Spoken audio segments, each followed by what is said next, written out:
Je suis à Tokyo, je suis tellement excitée d'être ici. Je suis à Shibuya en ce moment, je traverse le célèbre carrefour de Shibuya Scramble et c'est incroyable. J'ai tellement hâte d'explorer cette ville. Il y a tellement de couleurs, tous ces écrans incroyables partout et du bruit. Mais je veux voir ce qui se cache derrière cette façade scintillante et découvrir ce qu'est vraiment la culture japonaise.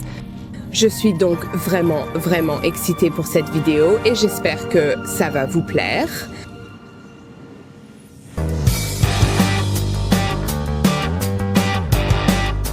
Ce quartier, Akihabara, est célèbre pour tout ce qui concerne les mangas et les animés.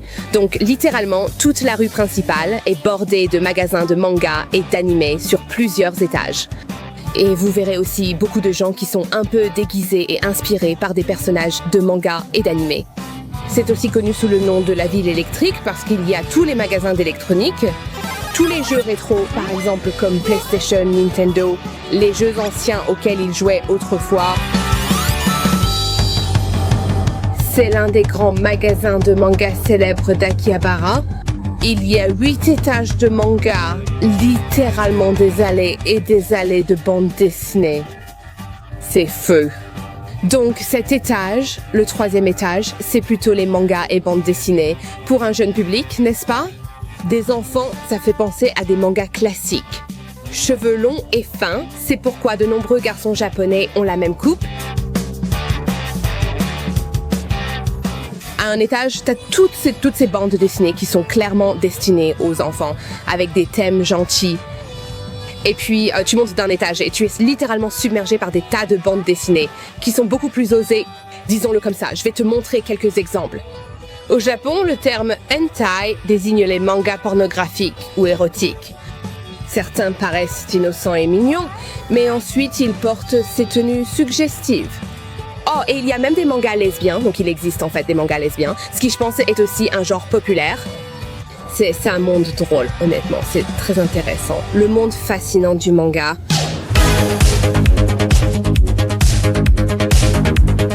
Les arts martiaux sont très populaires au Japon, notamment en raison de son histoire qui a vu naître les ninjas et samouraïs. Je vais aller voir un passionné de ninja qui tient une salle de sport locale et qui donne des cours de ninja. C'est votre salle de sport? Oui. La nuit, kickboxing, le jour, ninja.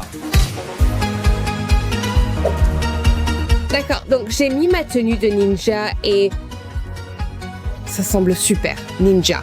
Les ninjas faisaient-ils partie de l'histoire du Japon comme des espions? C'était des espions? Ils se battraient les uns contre les autres. Donc c'est de là que viennent les mouvements de ninja. Ils envoyaient des ninjas dans chaque région pour essayer de recueillir des informations.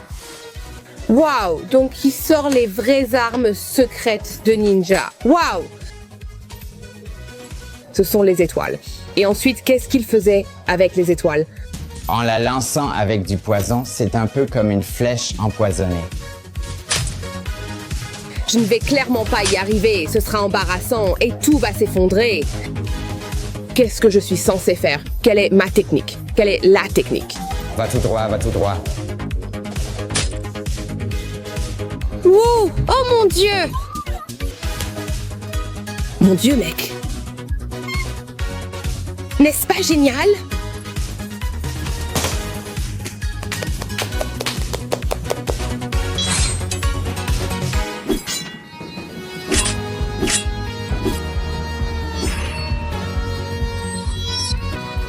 Moi contre plein de pros des arts martiaux japonais. Je ne sais pas comment ça va se passer, mais on va voir si je peux tous les battre. Premier round, combat.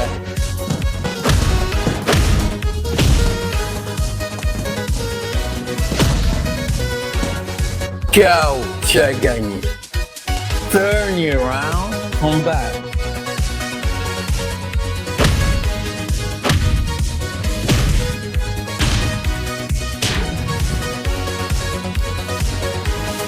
Double KO. Parfait. Vous avez gagné? Oui! Tout le monde. Ninja féminine. Donc, maintenant, j'ai obtenu le grade de ninja. Beau ninja, garde samouraï. Arigato. Merci beaucoup.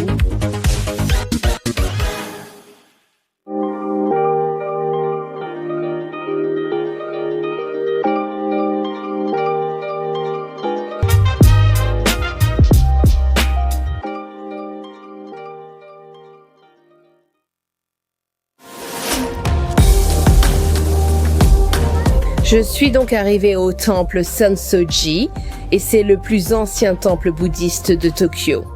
Il a été fondé et construit en 628 après Jésus-Christ, donc il a 1400 ans. Il a une histoire incroyable. Donc la rue que je vais emprunter est la plus ancienne de Tokyo, ce qui est vraiment incroyable. Elle est bordée de boutiques et mène au temple principal ainsi qu'à la salle de prière. J'ai donc atteint la deuxième porte qui s'appelle la porte de Ozomon, aussi appelée porte des deux rois, car deux rois se trouvent de chaque côté de la lanterne. À côté, une superbe pagode à 5 étages, chacun symbolisant un élément, terre, feu, eau, air et sagesse. C'est superbe, on est avec des sculptures en bois détaillées et de belles couleurs. C'est comme un aperçu du vieux Tokyo ici. D'accord, j'ai enfin atteint le temple principal et la salle de prière. Et il y a aussi un énorme brûleur d'encens où beaucoup de gens se baignent dans la fumée d'encens. Je pense que dans la tradition bouddhiste, cela doit avoir un effet guérisseur. Il y a en fait une légende assez intéressante sur la façon dont ce temple a été construit. Donc apparemment, en 628 après Jésus-Christ, 2 pêcheurs pêchaient dans la rivière Sumaïda et ils ont attrapé une statue de Bouddha dans leur filet. Ils l'ont remise dans la rivière, mais la reprenaient sans cesse dans leur filet. Ils l'ont simplement ramenée chez eux, pensant que c'était un porte-bonheur. Et ensuite, ce temple a été érigé en l'honneur de cette statue de Bouddha. D'accord, je vais jeter un œil maintenant dans le temple principal, où ont lieu les prières et la méditation. Je vois que tout le monde regarde là-bas. Allons voir ce que c'est. Oh, waouh, d'accord, je crois que je peux voir la statue de Bouddha au fond du sanctuaire. Donc, je viens de marcher jusqu'à l'avant de la salle de prière et en gros, tu jettes une pièce, c'est comme une offrande monétaire à la statue de Bouddha. C'était incroyable de venir au temple ici à Tokyo et c'est vraiment un aperçu fascinant du passé ancien de la ville. Et les valeurs qui sous-tendent la religion bouddhiste sous-tendent aussi largement les valeurs de la société japonaise. Des choses comme la paix, l'harmonie et l'équilibre sont des valeurs que vous retrouverez lorsque vous viendrez visiter le Japon. Le sushi est quelque chose de très important ici au Japon, bien sûr. C'est le berceau du sushi. Je suis donc venue dans un quartier appelé Hiro, où il y a un restaurant de sushi très populaire qui s'appelle Sushidan. Au Japon, une façon très populaire de manger des sushis s'appelle l'omakase et c'est essentiellement le concept de laisser le chef décider pour vous. L'omakase serait surtout apparu dans les années 1990. Avant cela, les restaurants de sushi n'étaient pas très accessibles au grand public, donc c'était généralement des personnes très riches et qui s'y connaissaient beaucoup en poisson. Oh, thon rouge. D'accord, ils ont certains des meilleurs thons du Japon, bien sûr. C'est incroyable. Thon rouge très gras et très frais.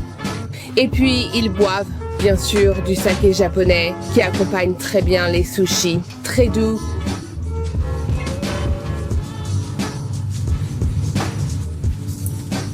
Je suis impatiente d'essayer celui-ci parce que je n'ai jamais goûté d'oursin auparavant. Regardez-moi ça, c'est assez étrange, non? Je ne suis pas sûre de tout manger d'un coup.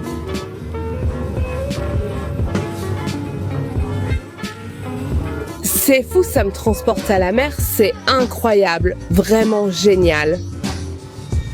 Depuis combien de temps es-tu sushi? 15 ans. Waouh! Alors, quelle est la façon japonaise ou la bonne façon de manger des sushis? Tu mets le sushi dans une assiette avec la sauce soja à côté, non? Voilà. Sur le côté? Oui, voilà. Mettre le soya. Oui. Mets le poisson sur ta langue. tu prends le poisson, tu le trempes dans la sauce soja et tu le mets en bouche, côté poisson vers le bas.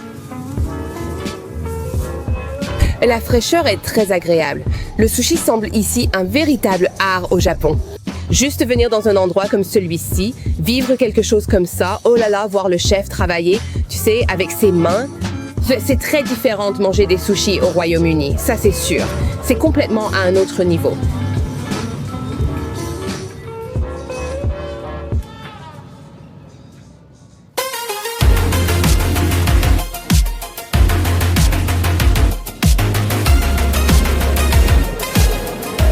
On ne peut pas venir au Japon sans vivre l'expérience incontournable de l'izakaya japonais. Les izakayas sont de petits établissements souvent cachés.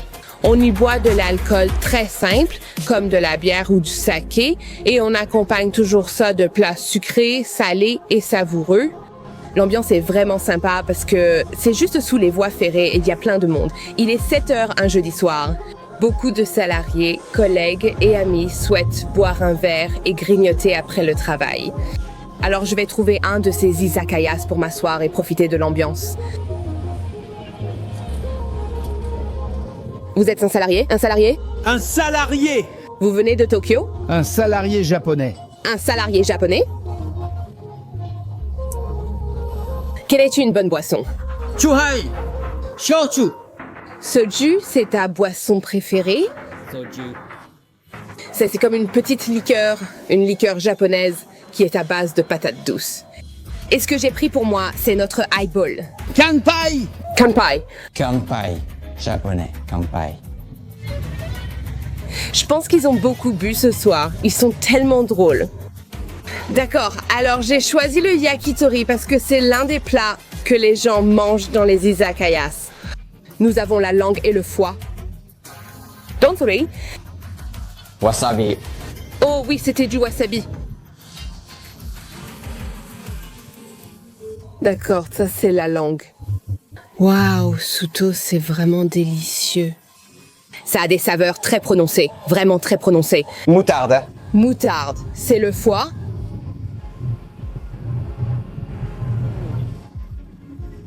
Léger et salé. Je comprends ce qu'ils veulent dire par nourriture à alcool, car ça s'accorde si bien avec l'alcool.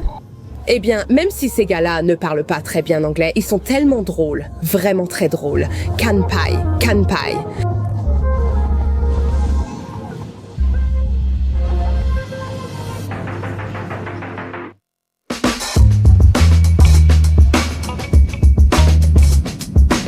Il est 5 heures du matin. Je me suis levée tôt pour aller au marché de gros de poissons de Toyosu et voir les enchères de thon. Et vous pouvez voir tout le sol du marché aux poissons. Et puis, vous pouvez voir que toutes ont eu leur queue coupée et que la queue est posée sur le dessus du thon congelé. Et c'est parce que beaucoup des travailleurs ici inspectent la qualité et la teneur en graisse du thon, ce qui est très important. Donc, c'est une affaire sérieuse. Tout cet événement d'enchères de thon me rend très enthousiaste pour mon petit déjeuner de sashimi et de sushi. Peu de temps après avoir vu tous ces énormes thons gras,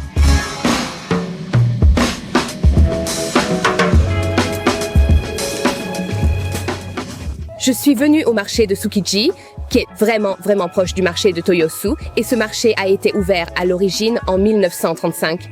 Il a presque 100 ans et il a un côté très rustique et traditionnel que j'adore. Et c'est ici que je vais prendre un petit déjeuner de sashimi. Goûtez le magnifique thon après avoir vu la vente aux enchères de poissons et promenez-vous un peu, car il y a tellement de produits en vente ici. C'est donc très intéressant de voir tous les différents types d'aliments qu'ils vendent. Oh, alors ici, ils ont le fameux wasabi, bien sûr. Ça a l'air incroyable. C'est la première fois que je vois du wasabi d'aussi près et nous connaissons tous et adorons le wasabi qu'on sert avec les sushis et les sashimi. C'est vraiment fort. Si on en prend trop, ça fait pleurer les yeux. C'est si beau de le voir de près. Donc c'est plutôt cool. Ils ont toutes les algues parce que, évidemment, ils adorent utiliser les feuilles d'algues dans beaucoup de plats. Vous savez, cela fait partie de cette catégorie de goût qu'on utilise souvent pour décrire la cuisine japonaise, qui est l'umami, et ses saveurs umami qui sont très salées et savoureuses. Et les algues sont l'un des ingrédients utilisés, ainsi que des choses comme les graines de soja, les fruits de mer séchés et aussi les légumes marinés et fermentés.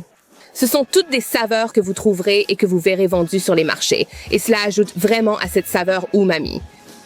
C'est pour ça que c'est si intéressant quand vous venez au marché et que vous voyez ce qui est vendu ici. Parce que vous vous faites une bonne idée de la table japonaise et de la cuisine japonaise que je trouve fascinante. Ils ont tellement de petits restaurants de sashimi et de sushi incroyables, cachés dans des coins, alors je suis venue dans celui-ci qui a l'air incroyable. Ils font beaucoup de bols de sushi et de sashimi, d'accord, merci beaucoup. Et j'ai choisi le bol de sashimi au thon. Après avoir vu cette vente aux enchères de thon ce matin, je meurs d'envie d'y goûter. J'ai pris un peu de wasabi. Je vais faire attention à ne pas en mettre trop parce que ce wasabi est très fort. Je le trempe dans la sauce soja. Magnifique. Ce thon est si gras, crémeux et superbe, surtout avec un peu de wasabi dans de la sauce soja. Il n'y a rien de mieux que de manger du sashimi ou des sushis dans un marché aux poissons pour le petit déjeuner. Bien sûr,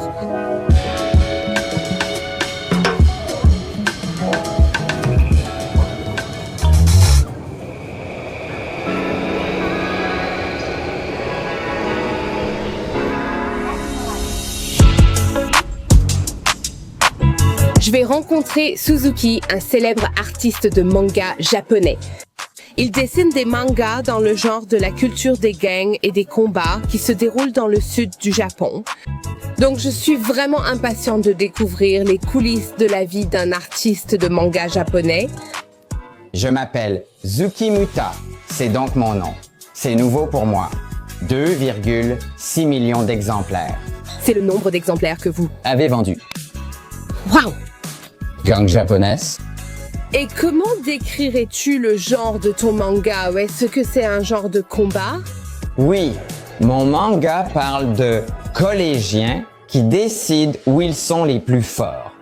D'accord, ils se battent. Ils se battent, coup de pied haut. Ah voilà, coup de pied haut. Coup de pied haut, c'est le personnage principal. Qui invente les histoires? Des histoires. C'est moi qui trouve les idées. Tu trouves les idées, donc tu proposes les idées et ensuite tu conçois un storyboard. Oh, ce sont comme... Je crée une histoire à partir d'un croquis grossier. un croquis très grossier. Croquis simple, logiciel de dessin de rideau. Puis tu fais le croquis final. Oui, dans le logiciel. Une texture, d'accord. D'accord, super. PC Sabre Blanc. C'est génial.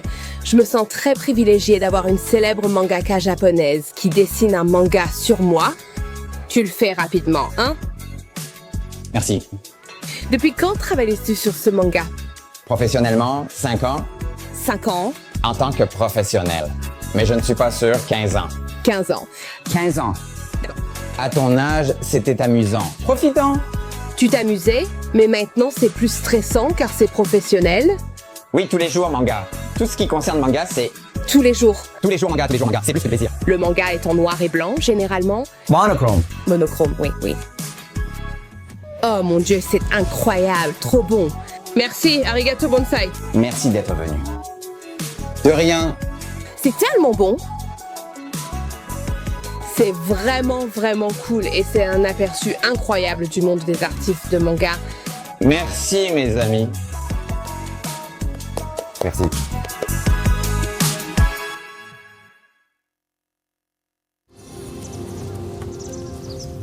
Voici le parc Yoyogi. Il se trouve en plein centre-ville de Tokyo.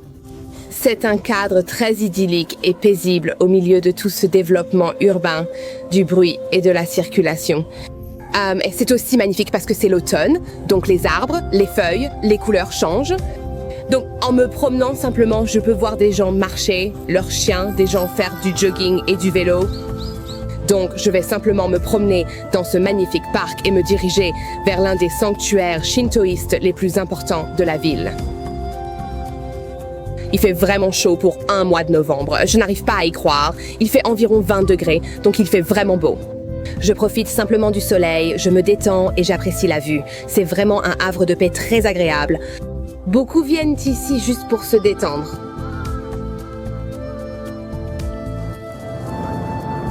Donc, juste à côté de votre parc Yogi, vous avez ce magnifique sanctuaire shintoïste qui s'appelle le sanctuaire Meiji. Construit en l'honneur de l'empereur Meiji, premier souverain du Japon moderne au 19e siècle. Donc, comme pour tous les sanctuaires shintoïstes, il y a ce qu'on appelle des portes torii à l'entrée. C'est essentiellement une entrée qui vous mène vers le jinja, l'espace sacré du sanctuaire. En approchant la porte torii, il faut faire une légère révérence en signe de respect avant d'entrer dans l'espace sacré.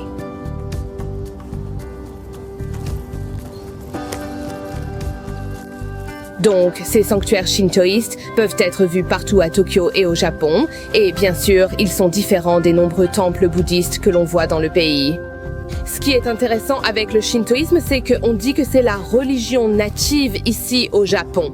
Et elle est profondément ancrée chez les Japonais, et c'est comme un ensemble de principes et de valeurs à travers lesquels les Japonais vivent leur vie quotidienne. Je viens d'atteindre le 2e torii menant au sanctuaire principal. Mais avant d'entrer, il faut se rincer les 2 mains et la bouche. Ce sont 2 rituels de purification à effectuer. Donc, vous devez laver vos 2 mains et vous rincer la bouche. Donc, on fait juste une petite révérence et on est prête à y aller. Maintenant que je suis entrée dans le sanctuaire principal, je me trouve dans ce qu'on appelle l'espace sacré ou le jinja. C'est ici qu'on croit que résident les kami. Les kami sont plutôt comme des esprits sacrés. On vient dans ces sanctuaires shintoïstes pour rendre hommage et honorer les kami.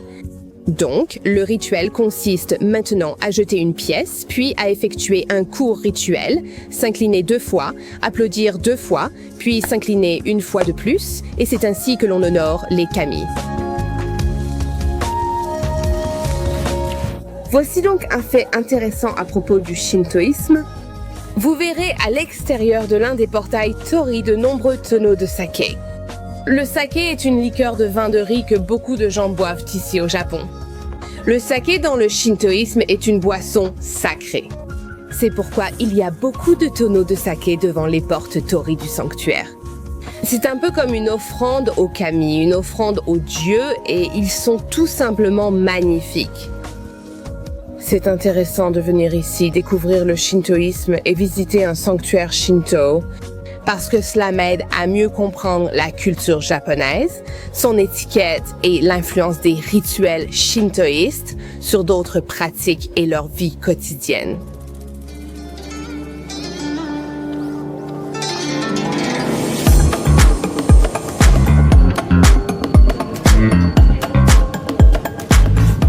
J'ai adoré explorer Tokyo, une ville à la fois très futuriste et moderne, mais aussi profondément ancrée dans ses traditions. Et la semaine prochaine, je vais sortir une nouvelle vidéo. Cette fois, je vais découvrir la célèbre vie nocturne de Tokyo. Alors ne manquez pas ça, car je suis sûre que ça va être incroyable.